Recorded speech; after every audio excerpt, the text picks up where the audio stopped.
Hey guys, welcome back to the Heavy Metal Horizons channel. So in today's video, basically I'm going to react to an important flight I did back during my private pilot flight training. Now I've got GoPro footage from the flight up here on my computer, and I have footage from the entire flight. And I was originally just going to make like a fun video, just sort of the typical, hey look at me, I'm flying an airplane type of video. But after looking at the footage, I did so many things wrong during this flight. Now, keep in mind, this was during my flight training. I did so many things wrong during this flight. I just wanted to do sort of a reaction video to all the mistakes I made. Now, what's special about this flight is when it took place during my training. This was my solo flight that was just before my first cross-country solo flight. In aviation terms, cross-country is more than 50 nautical miles. But this flight was basically like a warm-up flight for that longer flight. So what was going on is I just flew from Van Nuys, California over to Camarillo, California, landed at the airport there, turned around and came back to Van Nuys. But I was basically practicing all of the skills that I was going to be using on a longer cross-country flight. So what made this difficult was that all of the normal skills I would be using on a longer flight, they were all sort of compressed into a shorter amount of time. And especially at this point in my training, when I was still just kind of, getting my bearings and so forth. At the time, I got, overwhelmed pretty easily by a lot of things, and I just made so many mistakes. Some of them big, some of them small. Nothing catastrophic. I'm still here, and the airplane survived also. But it just ended up being a really great learning experience flight for me. Okay, now real quick, guys, if you enjoy videos about cars or aviation and you have not already subscribed, please consider subscribing right now. Okay, let's go ahead and get into this flight and see all the mistakes I made.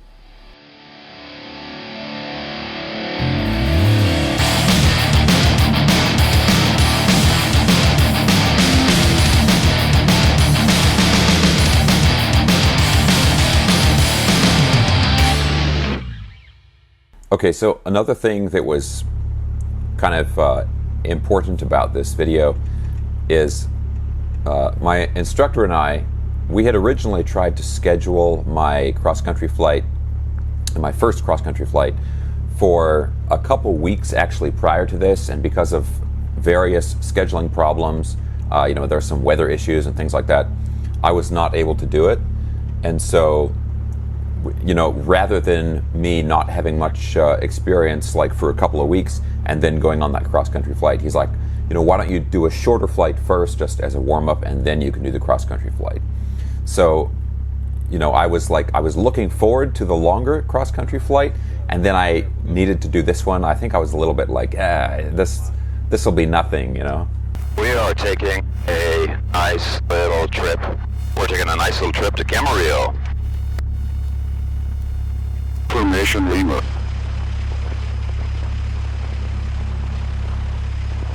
Van Nuys Airport ATIS Information Lima, 20510. Wind 330 at 12. Gusts 20. Visibility 10. Sky clear below 2000.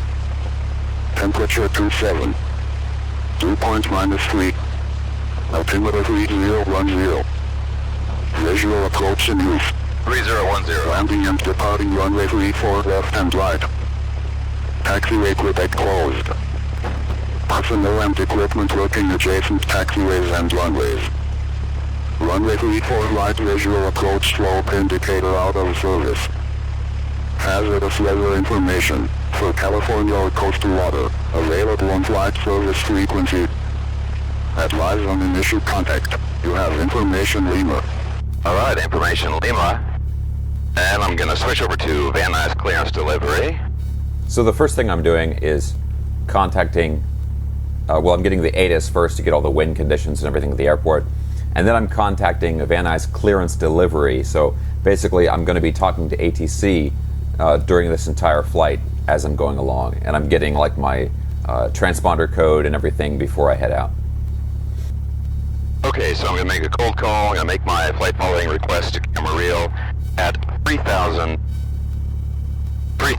feet with, and we are a Cessna 172 slant uniform. Van Nuys clearance, Cessna November 9990 Bravo with request. Yeah, I'd like to get VFR flight following to Camarillo at 3,000 feet.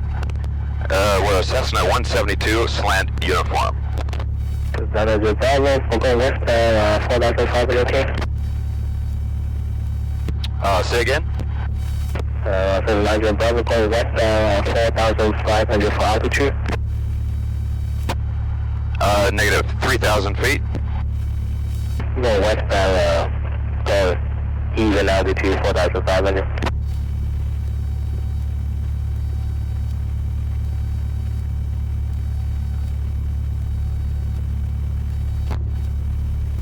I was planning on staying below the VFR flight following, the VFR altitude requirements. I can do 4,500 if you need that. Are you going to talk to SoCal? Just over to Camarillo. Well, you're testing 5 so you want to talk to SoCal, right? Yes, that's correct. Roger that, 4,500 work for you. Okay, no problem, 4,500. So what's going on here is basically I'm telling them what altitude I want to fly at when I go over to the other airport. And I'm asking for 3,000 feet, which is way too low. Which, I mean, it's too low for what I'm asking. Basically, I want to be talking to ATC, during the entire flight, and I'm asking for VFR flight following, which is, where I'm in contact with them. So, but then I'm requesting an altitude of 3,000 feet, and the area that it's in, there's a lot of hills and terrain and everything, and if you're flying that low, the radar coverage is bad, the radio signals don't get received well, and basically if I'm going to do flight following, I cannot fly that low. And he's suggesting a higher altitude, and I'm like 4,500. I said 3,000. What's wrong with you? I'm thinking like this guy's nuts in my head. Of course, I was just completely confused about it. This is 990 Bravo, request a left crosswind departure from a tower, contact SoCal approach before entering cross Charlie on 128.75, squawk 4666. Okay, I'll request a left crosswind departure with the tower and all contact SoCal at 128.75 prior to entering the class Charlie and squawking 4666. Niger Bravo, we back correct, and have a ground for taxi. Okay, I'll contact ground, thank you. Okay, so at least I got the readback correct eventually once I got the altitudes figured out. Okay, so head over, taxi to the runway.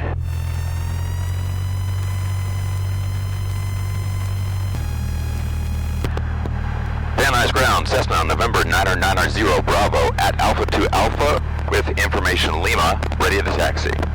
This is 990 Bravo, Van Nuys ground, runway 34 left, taxi via Alpha Romeo. 34 left via Alpha Romeo, 990 Bravo. So there I'm talking to ground control, and I'm getting the instructions to go to the runway. Basically from where the airplane was parked, I got the clearance, and then I went to, now I'm going to the runway here.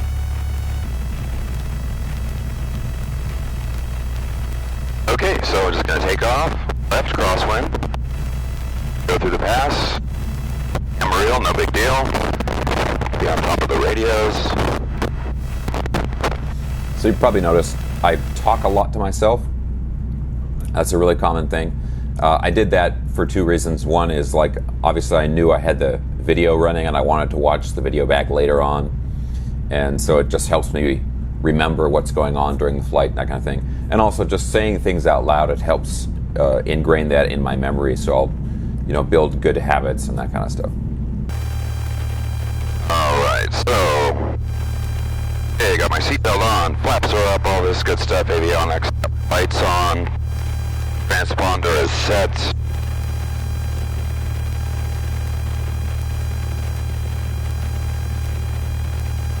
Set my compass heading almost 180 degrees off.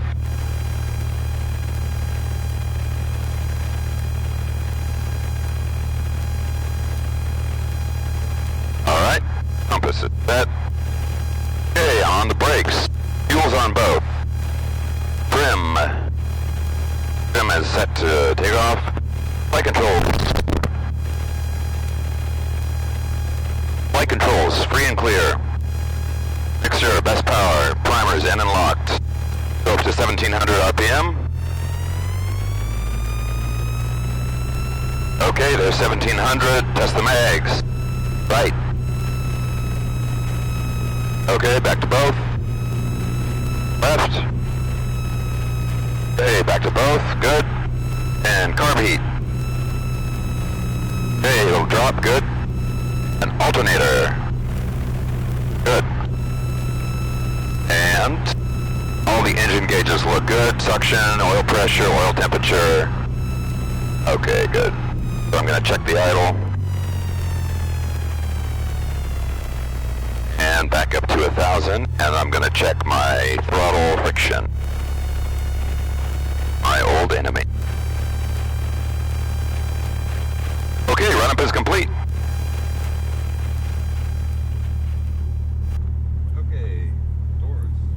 So fortunately, this section went pretty smooth. Basically, I'm just doing my pre-takeoff checklist, checking all the instruments, and then I'm doing my run-up, where I am basically testing the engine just to make sure nothing's going to go, terribly wrong, like right when you go to take off.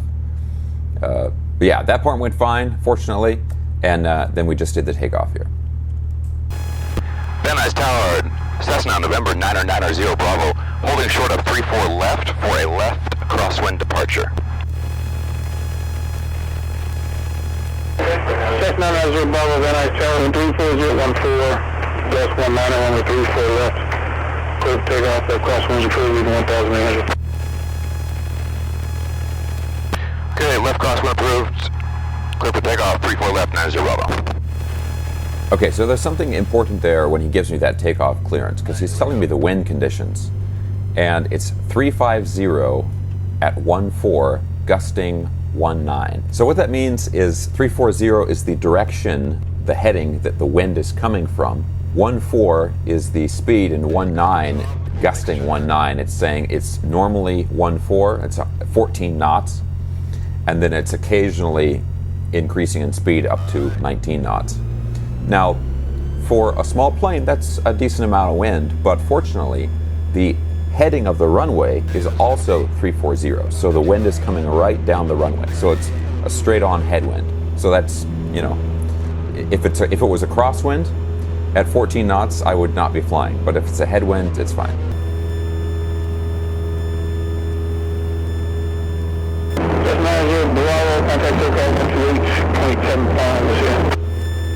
Okay, 128.75, 90 Bravo, thank you. So now, because I'm talking to ATC and I'm doing VFR flight following, as I take off, the tower controller is directing me to switch to a different frequency where I'm going to be talking to the SoCal, Southern California approach frequency. And they handle just like the larger area, all the planes in the larger area, not just the Van Nuys area. November 990 Bravo, Central approach for Southern California, 3008, ident, and say destination. 3008, ident, destination is Camarillo. November 990 Bravo, radar contact, 9.5 west of Van Nuys at 2,900. So the takeoff was okay, other than not being on the center line. And then I switch over to that SoCal frequency, and I'm talking to them. And they know who I am because of the transponder code that I put in earlier. And now I'm just trying to get sorted out here for the sort of actual cross-country portion of the flight, which is actually very, very short.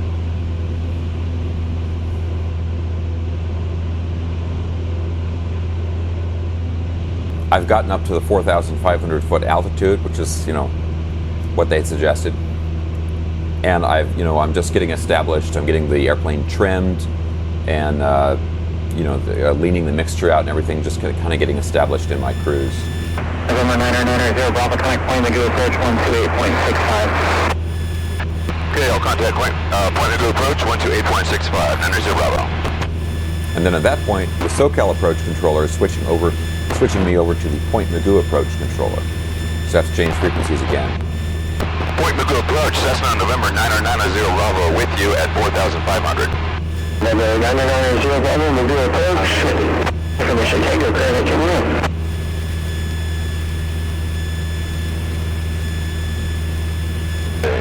At the ATIS. Air visibility 10, skies are clear. Temperature 242.11, altimeter 3010. VOR, GPS, visual approaching new setting, departing runway 26. All recovery back hold storage sections, runway 7 through the call site. Revised initial contact via Vetus Tango. Camera point information Tango 21550, the wind's 2609, air visibility 10, skies are clear. Temperature 242.11, altimeter 3010. VOR, GPS, visual approaching new setting, departing runway 26. All recovery back hold storage sections, runway 7 through the call site. Revised initial contact via Vetus Tango. Vetus Tango.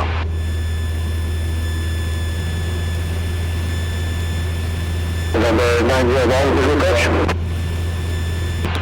Affirmative, 90 Bravo. November 90 Bravo, contact Kilo Tower 128.2, good day. Okay, 128.2, tower, good day. And then that Point Magoo approach controller switches me over to the Camarillo tower controller.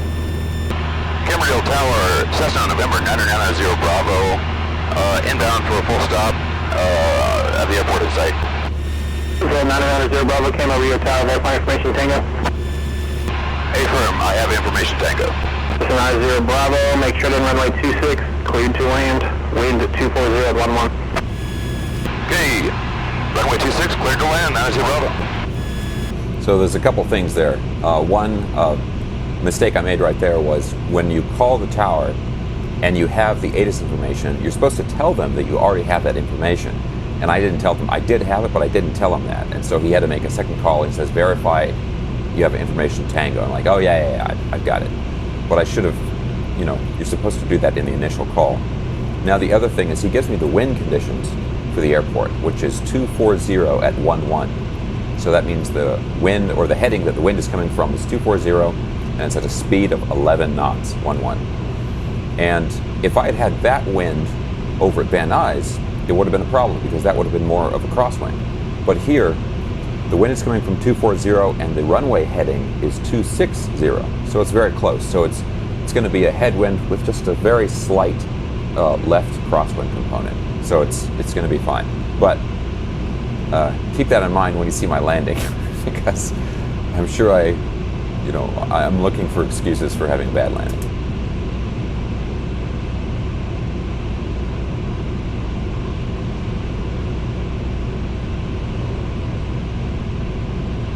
That's the other thing here. It's another big mistake I made.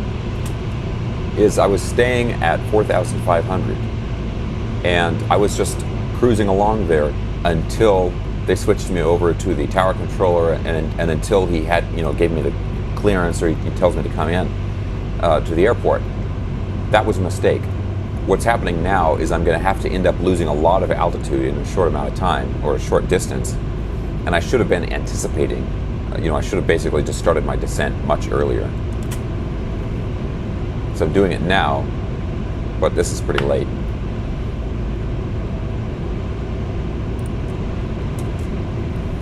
So I'm making this descent, and I can see the runway. I'm pretty aware that I have to descend pretty quickly.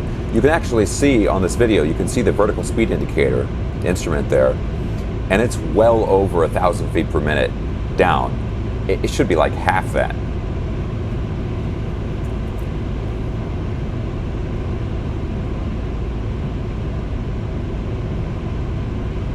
There's 1,000. And in retrospect, I can see how this screwed up my landing because, people always say to have a good landing, you have to have a good approach. And I have to come down way too fast. I'm making a very steep approach. I have to, I'm waiting on everything else. Like I'm waiting to slow down because I'm making a steep approach. I have a higher airspeed, which means I can't put my flaps in. And so I have to slow down first before I put my flaps in. But anyway, I made a lot of mistakes on this approach here, and I kind of paid for it. Power's out. I paid for it with the landing because the landing is messy.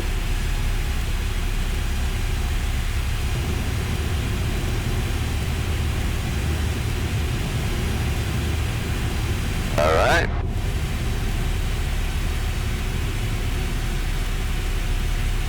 At least I'm somewhat on the center line. I'm a little off to the left here, but yeah, bounce, bounce.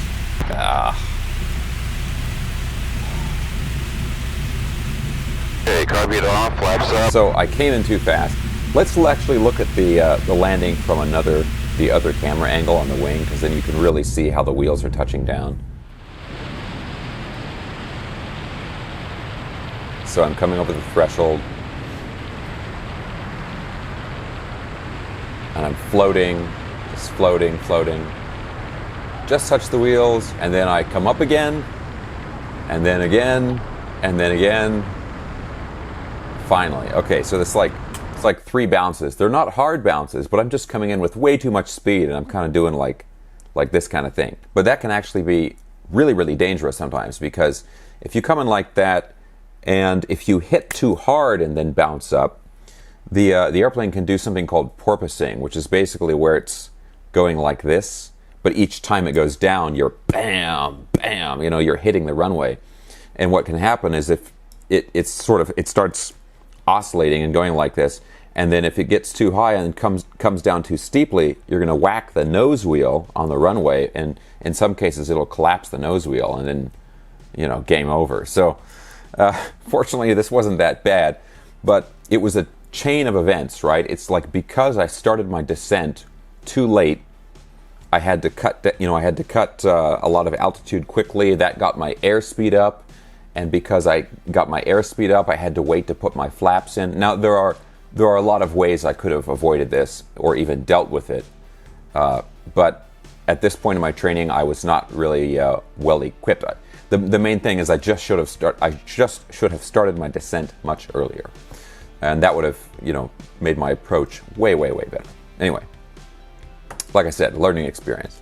Okay guys, so that was the flight from Van Nuys to Camarillo. So that is part 1 of this flight. But of course, there's a whole part 2, which is me flying back from Camarillo back to Van Nuys. And that's going to be in the second video. I'll put a link to that in the video description below. If I put everything into one video, it would have been like a 40-minute video. And I think it's just better for everybody to break it up into 2 different parts. But I hope you guys enjoyed that.